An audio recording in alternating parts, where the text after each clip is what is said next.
So we are all set. All right, so we're going to be talking about trigonometric functions, angles, and unit circles. And one of the beauties about this, or one of the fun things about this, is that the unit circle is one of those things that once you learn it, you'll use it everywhere.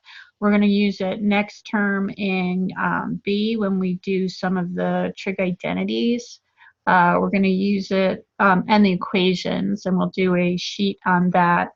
And then also in calculus, we use it a lot too.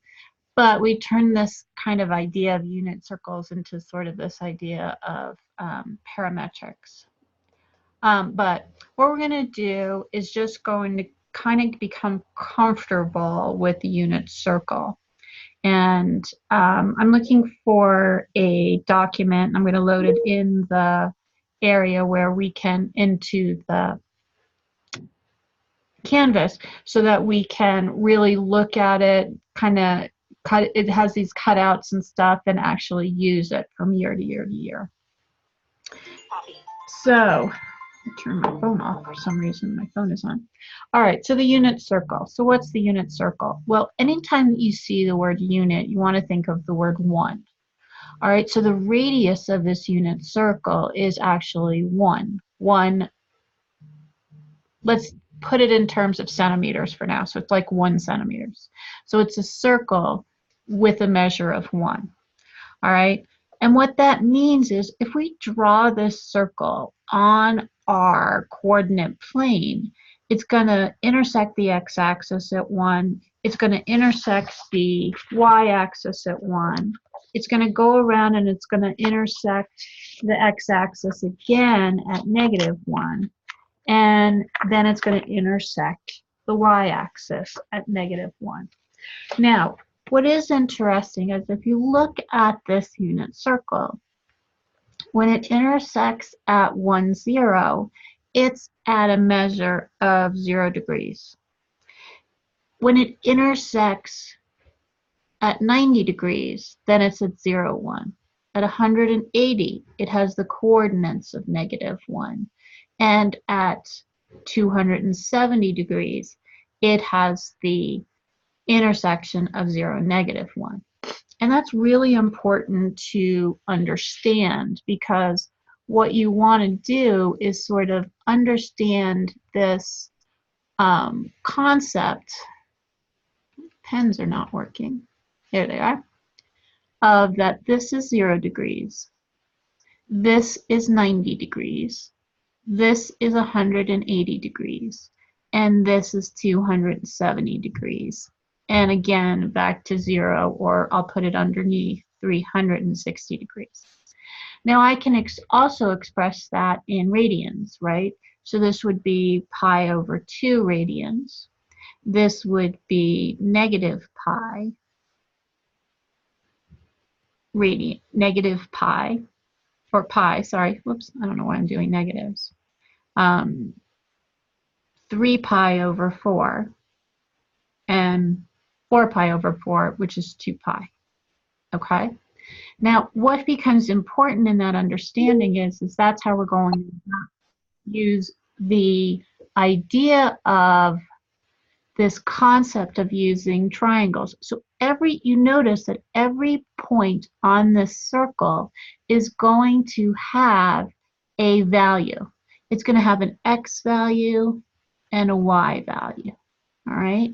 Anywhere we go, here it's going to be -x and a positive y. Here it's going to be -x and -y. And here it's going to be positive x and -y. Now, we can determine using the Pythagorean theorem when it's going to be certain values. So we understand our 45 degree, and we understand our 30 degree, and we understand our 60 degree, right? Because we have those memorized, or we have these idea of special triangles. And that's what the unit circle is based on, all right? So we now know that we can determine, and there will be a copy of the PowerPoint in the notes section. I will actually turn them on for you. So as we go to this unit circle, we can find an X and a Y, and they call it the terminal side intersects. So as I go back and I'm moving my angle, this is the initial, this is my terminal side. It's where I end. It's the point where I end on the circle, whatever that terminal point can be. And that's what this means, is that there's a point that intersects the circle. So we could determine those points, and some of them are much easier to determine than others, right? So the ones that are most easy to understand is this idea of the 30, 60, 90 and the 45-degree triangle. So let's look at this for a minute and do it in green so it's a little bit different. All right, so if I draw a radius to my 40, and this is my 45 degrees, okay? How do I really determine that value? How do I determine this coordinate on the thing?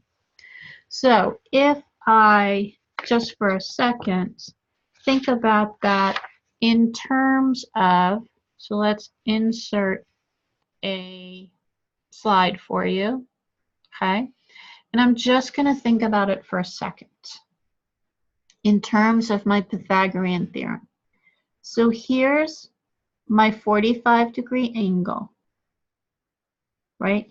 Here is my intersection with the line, with the circle, right? Remember, I have my circle going around. Not the best circle, but it's an arc. All right, what do I know about the Pythagorean theorem? Well, I know that a squared plus b squared equals c squared. Well, what do I know about a 45-degree angle if this is 90? Then I also know that this is 45 degrees. If base angles are congruent, their opposite sides are congruent. So now I could really say that a squared plus a squared equals c squared. And what do I know about c squared? So this is a, and this is a, and this is c. Well, c in a unit circle is equal to 1. And a squared, I don't know what it is, but when I add a squared and a squared, I get 2a squared. So when I use my multiplication property of equality, I have 1/2. And then when I take the square root of that number, 1/2, I get 1 over radical 2. And since it's improper to leave a radical 2 in the denominator, I have to multiply both the numerator and the denominator by radical 2. So I get radical 2 over radical 4. So I get radical, whoopsie-daisy, radical 2 over 2. So now I know that this coordinate right here is radical 2 over 2. That's my x coordinate. And my radical 2 over 2 is my y coordinate.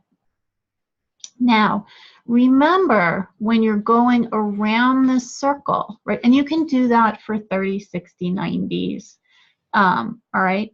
So when I do that, I end up with, here's my radical 2 over 2. But there are other 45-degree angles, right? There's a 45-degree angle here. And there's a 45-degree angle here.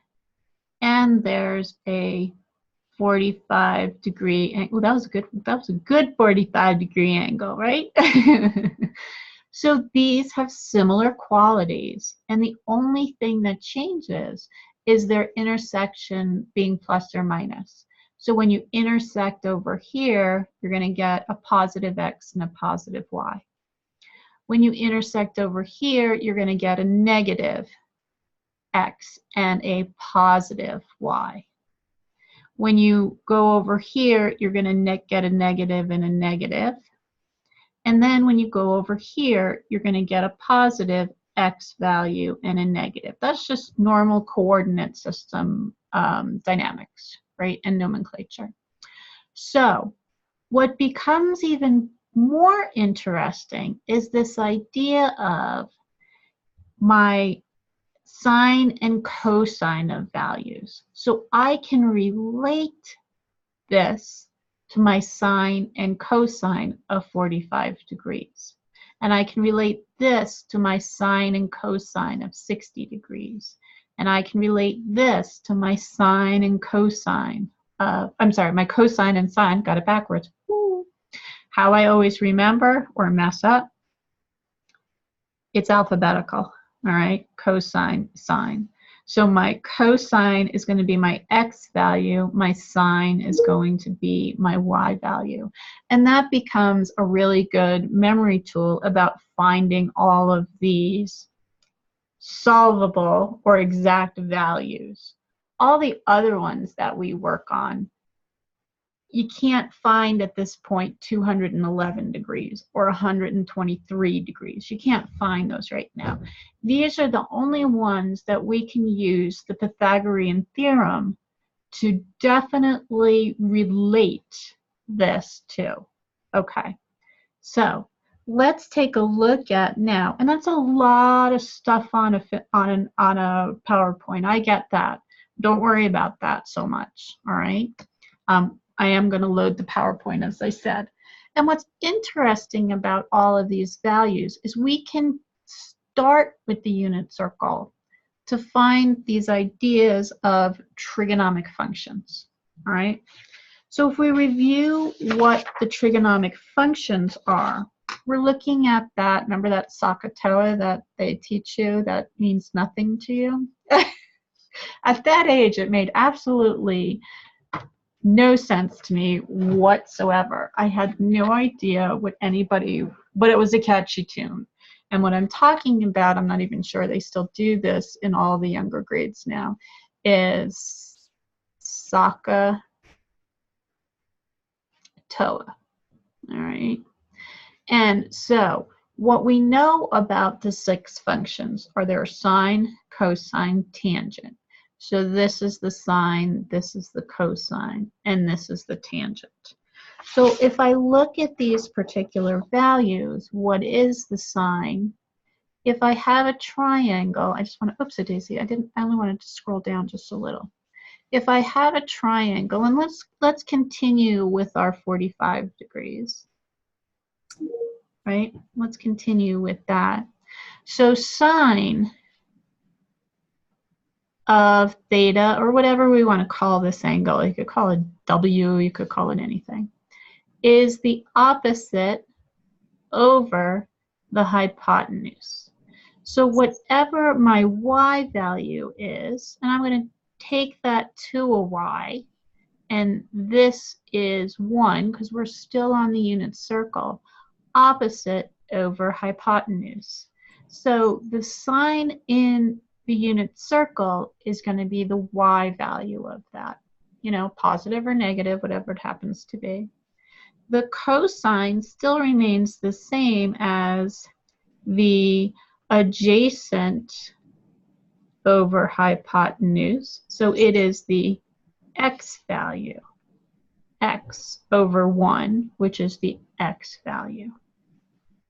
The tangent ends up to be the slope, because what is that opposite over adjacent, or y over x? Doesn't that remind you of the slope? Because it is.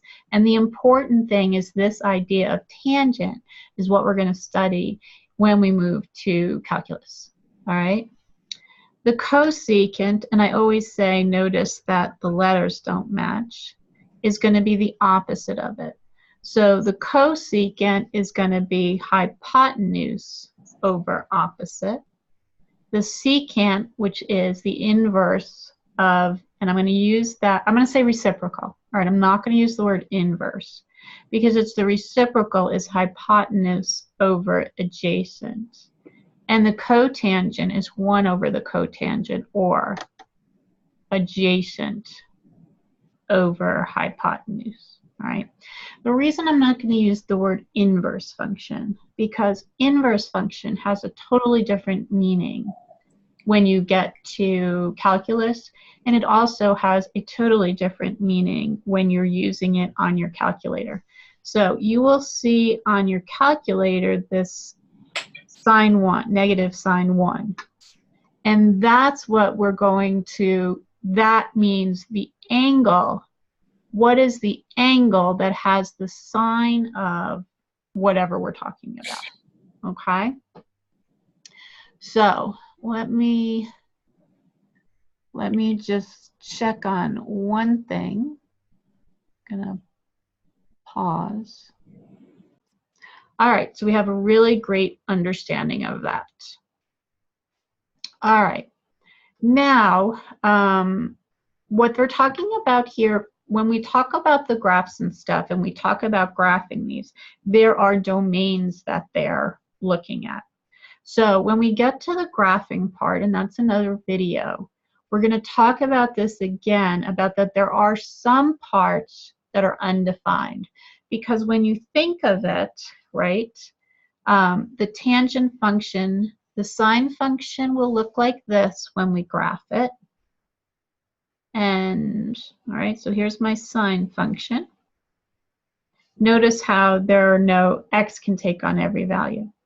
The cosine function will look like this, but the tangent and secant will look quite differently. They'll be vertical with, this is not accurate, but they'll be vertical, right, with asymptotes. Okay?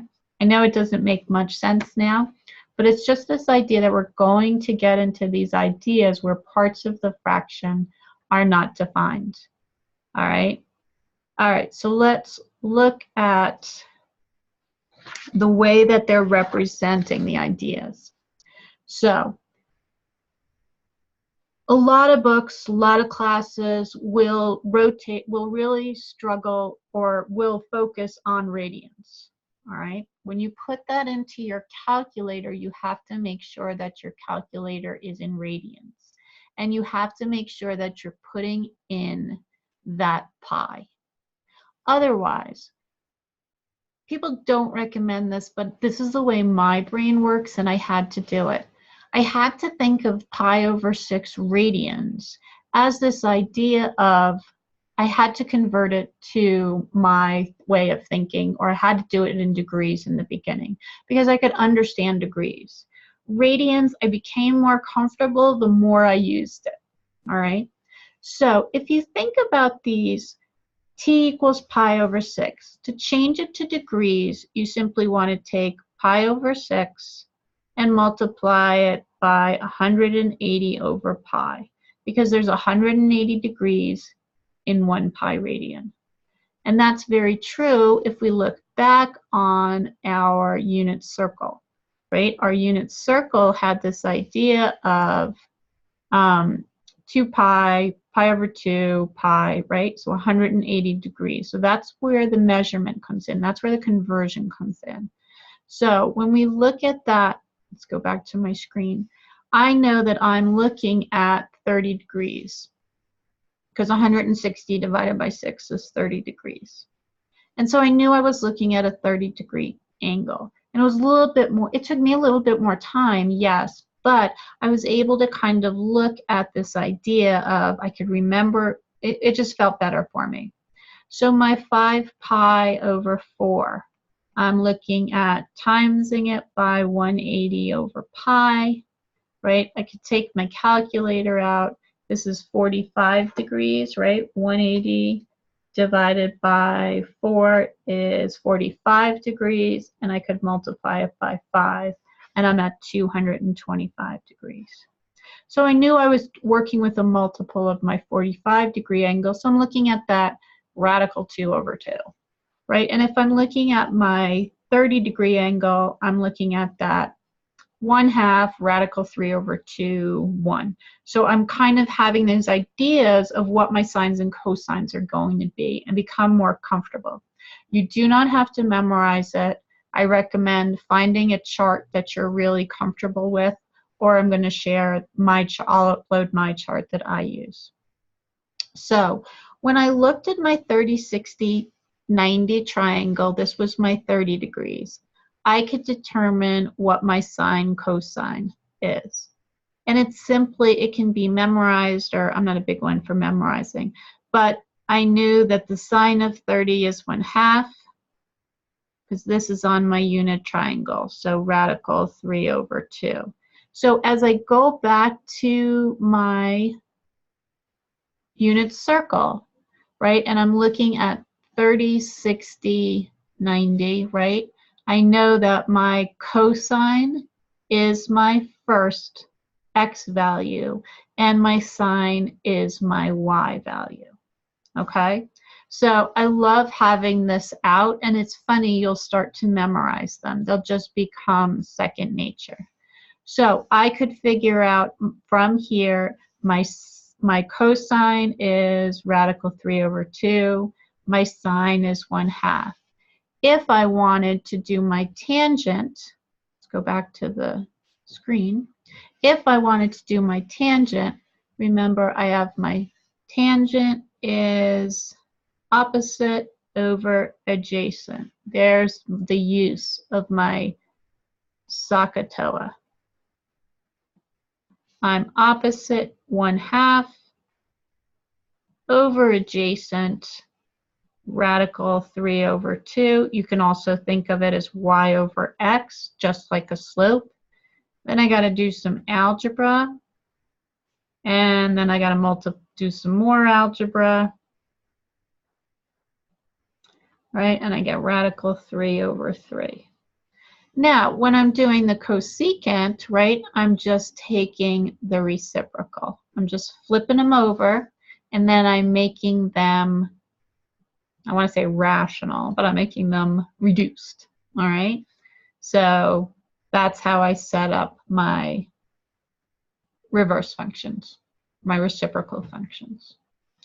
And so most of these, that's exactly how you're going to do it. You can go back to your 5 pi over 4. Now that's going to be a, when I look on the circle, here's my coordinates, right?